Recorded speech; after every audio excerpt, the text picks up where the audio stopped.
जिंदगी का खौफनाक मंजर।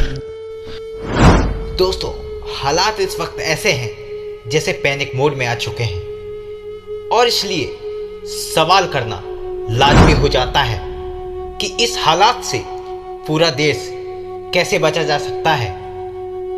जो वक्त हमें मिला था, क्या वाकई में हमने उस वक्त को गवा दिया या भी वक्त है? दोस्तों, यहाँ पर साइंस, डॉक्टर सभी फेल हो रहे हैं। एक तरफ विज्ञान फेल है तो दूसरी तरफ अध्यात्म भी। ऐसे में अध्यात्म पर भी सवाल उठने लाजमी है, क्योंकि वेद तो भगवान के गुणों का यह गुणगान करते हैं। कैसा भी रोगी क्यों ना हो, परमेश्वर उसे ठीक कर 100 वर्ष की आयु प्रदान करता है। तो आखिर क्यों इन धर्मगुरुओं के पास जाकर भक्ति करने से हमें इस महामारी से राहत नहीं मिल रही है? एक सच्चे संत की पहचान तो संकट के समय ही होती है, क्योंकि प्राचीन समय में जब राजा और प्रजा पर संकट आता था, तब संतों की कृपा से ही समाधान हुआ करता था। परमेश्वर की भक्ति तो निरोगी काया और सुख शांति के लिए की जाती है। और इसी संदर्भ में कबीर परमेश्वर जी ने भी कहा है कि संत शरण में आने से आई टले भला, जय भाग्य में मृत्यु हो तो कांटे में ढल जा। पूरी दुनिया को विश्वास दिला रहे हैं कि सिर्फ और सिर्फ एकमात्र संत हैं जो मानव जाति को महासंकट से निजात दिला सकते हैं। वो संत कोई और नहीं, संत रामपाल जी महाराज हैं। यह सुन इस वीडियो को स्किप मत करना, जरा रुकिए। आपको विश्वास दिलाने के लिए कुछ जीते जागते प्रमाण पेश कर रहा हूँ, जिन्होंने संत रामपाल जी द्वारा बताई गई शास्त्र अनुकूल भक्ति की और परमेश्वर ने उनकी मृत्यु को भी टाल दिया। दोस्तों, आज तक सिर्फ हमने सुना ही था कि परमेश्वर अंधे को आंख, कोढ़ी को काया, निर्धन को माया और बाज को पुत्र देता है, लेकिन यह अनसुना सत्य वर्तमान में सत्य साबित हो रहा है। दोस्तों, ऐसे ऐसे एक नहीं, दो नहीं, हजारों प्रमाण ऐसे हैं जो संत रामपाल जी के अनुयायियों के जीवन में आप देख सकते हैं। मुर्दा बच्चा जीवित हुआ। जब मैं मजदूरी पे चला गया तो पीछे से उसकी मृत्यु हो गई जी। लड़के की 1.5 साल का लड़का था दास का, और उसकी मृत्यु हो गई। जब घर आके जब मैंने देखा जी, उसकी स्थिति देखी तो हाहाकार मच रही थी। आस पड़ोस वाले भी इकट्ठे हुए, सभी ऐसे अफसोस मना रहे थे। वो बच्चे की लाश लेकर मैं गया जी, गांव का डॉक्टर है, डॉक्टर ने चेक किया जी उसको और कहता कि इसको घर में ले जाए, इसमें श्वास नहीं है। और मैं घर में आते आते ऐसे रखा बच्चे को, तो मैंने गुरुजी से अरदास लगाई घर में ही जी, और मैंने कहा कि हे परमात्मा, जब आप मेरी आयु बढ़ा सकते हो, मेरे रोग, ये कैंसर तक का रोग ठीक कर सकते हो मालिक, इसकी भी रक्षा करो दाता, इसकी भी आयु बढ़ाओ। हे परमात्मा, मेरे सतगुरुदेव जी ने तेरी दया करी मेरे, मैं कुछ इतने लाभ दिए मैं बता नहीं सकता आपको, इतने लाभ दिए मेरे को इस भगवान के, मैं धन्यवाद करता हूँ इस भगवान का। मेरे बच्चे की आयु बढ़ाई, उसी तरह हम जिंदा हो गया जी। गांव के सामने सभी देख रहे, जितने मेरे को गालियां देते थे उस ग्राम में, वो कहने लगे कि आपके संग में बहुत शक्ति है, वो पूर्ण संग। आज मेरे गुरुजी की कोई निंदा नहीं करता मेरे गांव में। मेरे को इतने लाभ हुए जी, मेरे कैंसर का रोग ठीक किया, मेरी आयु बढ़ाई मेरे परमात्मा ने। और घर में ऐसा होता था जी, हमारे खाने को आटा नहीं होता था और हम मांग के खाते थे, काम भी करते थे, फिर भी बीमारी के कारण हमको मांग के खाना पड़ता था।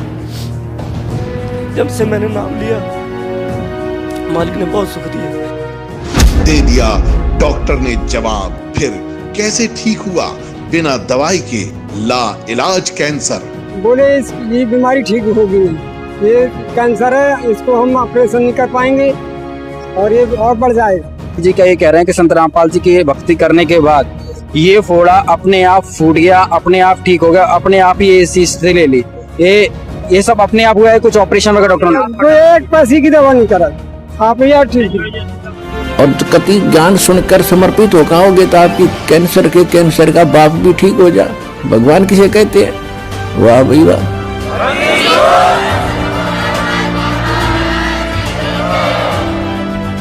मुर्दा हुआ जिंदा। पत्नी के भाई थे, उन्होंने बताया कि आपको तो डेड बॉडी हो गई थी।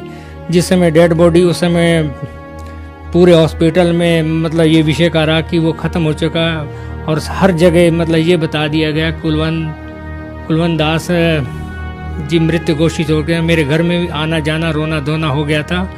ठीक 1 घंटे बाद जब मुझे पूरी तरह होश आया तो फिर मैंने अपनी राम कथा सुनाई कि मुझे उस वक्त ऐसा महसूस किया कि हकीकत में ये हुआ कि 3 दूत आए और मेरे प्राण लेकर सबसे पहले मुझे गणेश जी, ब्रह्मा जी, विष्णु जी, शिव जी तथा माँ दुर्गा देवी के लोकों से पार लेते हुए काफ़ी दूर ले गए।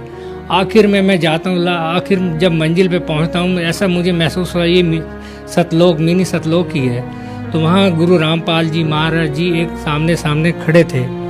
मैंने जब देखा तो उन्होंने मुझसे कहा, बेटा की भक्ति अधूरी है तो आपको मैं एक मौका और भक्ति का देता हूँ, आप अपना जीवन सफल हो जाएगा। उसी वक्त गुरु संत रामपाल जी महाराज जी ने कबीर का रूप दिखाया। उसके बाद मुझे वहाँ से तीनों यमदूतों ने वहाँ से एक धक्का दिया और धक्का देने के बाद मैं जब यहाँ से आंखें खुली तो मैं एकदम अपने आप को देखा, मैं पसीनों पसीन से तर हो गया। तो मेरे पूरे पीठ पे नीले निशान पड़े थे। दुर्घटना में मौत, जीवित किया। बड़ा लड़का था मनोज नाम का, उसका मेरा बल्लमगढ़ में आके एक्सीडेंट हुआ शाम को 7 बजे।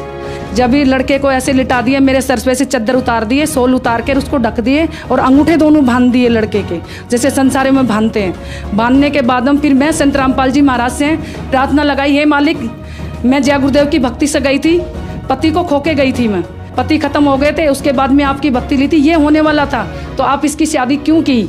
फिर बहू ने फ़ोन मिलाया कि आप कहाँ पे हो? मैं बोली हम ठीक हैं, हम कहाँ पे नहीं हैं, तू घबराए मत। तो बहू बोली नहीं, कुछ ना कुछ बात हो गई है, मेरे को क्यों छुपा रहे हो मेरे से, मेरे वीडियो कॉलिंग पे बात करवाओ। जब मैं गुरुजी को प्रार्थना लगाई झोली फसार के कि मालिक ये क्या होने होता, गुरुजी वहीं पे प्रकट हो गए। संत रामपाल जी महाराज प्रकट होके और लड़के को सोते हुए को आशीर्वाद दे के उठाए। फिर उसके बाद मेरे को आशीर्वाद दिया गुरुजियों ने। फिर उसकी सास आई हॉस्टल के अंदर, बोली अपने गुरु को नहीं छोड़ेगी? मैं बोली मैं नहीं छोड़ूंगी गुरु को, मैं सबको छोड़ दूंगी, गुरु को नहीं छोड़ूंगी। गुरु के पीछे तो संत रामपाल जी महाराज के पीछे तो आज ये बेटा जिंदा है, नहीं तो मेरे बेटे को रात को ही मैं खो देती, आज मट्टी लग जाती। डॉक्टर ने जैसे देख लिया कि भाई बिल्कुल जीरो रिपोर्ट है, नब्ज नाड़ी कुछ भी नहीं है। उसके बाद में सुमरन जैसे संत रामपाल जी महाराज से अर्जी लगवाई तो इनको होश आया, तो डॉक्टर भी एकदम से अचंभित रह गए कि ये क्या चमत्कार है। एक तो रिपोर्ट 0-0 बता रही है और एक इनको आधे घंटे में ही होश आ गया, ये तो बहुत बड़ा चमत्कार है। तो चमत्कार को देख के सारे डॉक्टर सारे अचंभित रह गए कि ये तो कोई बहुत बड़ा चमत्कार है, ये संत रामपाल जी महाराज का चमत्कार है जो कि हम सतभक्ति करते हैं। और इन्होंने जीवन दान दिया, एक मौत के मुंह में से निकाला इनको, रुपेश दास जी को। क्या नाम है बहन जी आपका? कमला दासी है जी। मेरे घर वाले को 2014 में 10 अक्टूबर को पैरालाइज का अटैक पड़ गया था, बिल्कुल ख़त्म हो गए थे। तो बेटे के याद आई कि सतलोक आश्रम फ़ोन मिलाऊं। जब फ़ोन मिला तो किसी भगत ने फ़ोन उठाया वहाँ से, उन्होंने कहा बेटे ने, मेरे ने रोते रोते बड़े बेटे ने, ये भगत जी बात करा दो परमात्मा से, मेरे पापा ख़त्म हो चुके हैं पैरालाइज का अटैक पड़ के। तो भगत जी परमात्मा से बात कराई, परमात्मा ने कहा बेटे बंदी छोड़, दया करेंगे, दंडवत करके अमृत जल और प्रसाद दे दे। तो भगत जी मालिक ने इतनी दया करी, संत रामपाल महाराज जी ने, इतने बेटे का फ़ोन भी नहीं कटा। इतने तो मेरे घर वाले ने यूँ कह दिया बेटे मैं बाथरूम करने जाऊँगा। बाथरूम करके भगत जी गली में टहल के आया, गली से टहल के घूम घाम के फिर घर में आया। परमात्मा ने इतनी दया करी, हमारे पूरे घर में रोआ राहट मच गया था, ख़त्म हो चुके थे, बिल्कुल एक मिट्टी पड़ी थी घर में।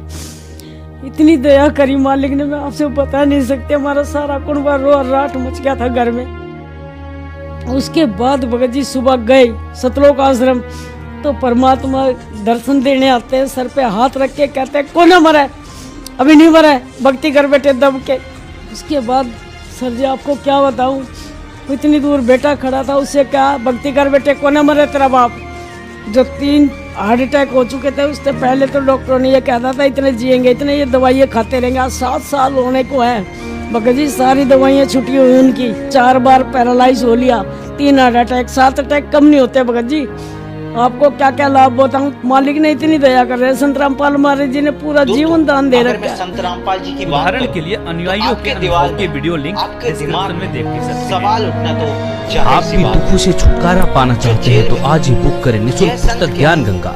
ज्ञान गंगा पुस्तक निःशुल्क मंगवाने के लिए अपना पूरा पता पिन कोड के साथ हमें लिखकर भेजें। हमारा व्हाट्सएप नंबर है 9992600893।